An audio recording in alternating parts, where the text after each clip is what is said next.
হরিহরপাড়ায় কিশোরী খুনে ফের ময়না তদন্তের জন্য হাইকোর্টের নির্দেশে কবর থেকে তোলা হলো দেহ।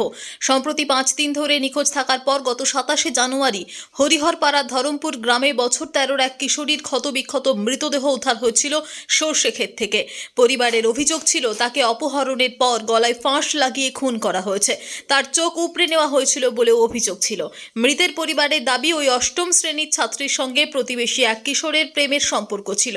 মৃতের মার অভিযোগ, মেয়ের এক বান্ধবীর কাছ থেকে জানতে পেরেছে তার মেয়ে ওই সম্পর্কের জেরে 3 মাসের অন্তঃসত্ত্বা হয়ে পড়েছিলেন।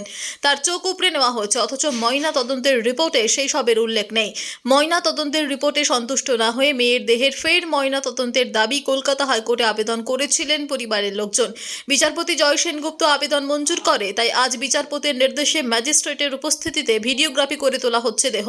কলকাতার SSKM হাসপাতালে বিশেষজ্ঞ চিকিৎসকের উপস্থিতিতে ওই কিশোরীর দেহের ময়না তদন্ত হবে।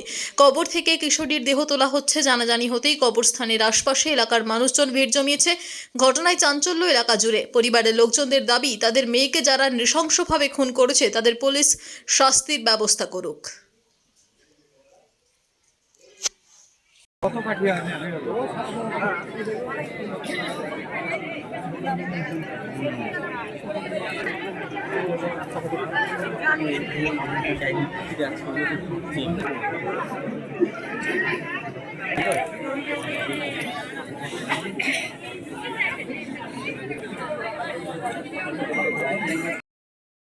আজ কি দুর্দিন গেল, আমরা কেন পারলাম না? আর কেন এই বোনটা এরকম আত্মহত্যা করে কেন মারলো? কি দোষ করলো আমার এই বোনটা?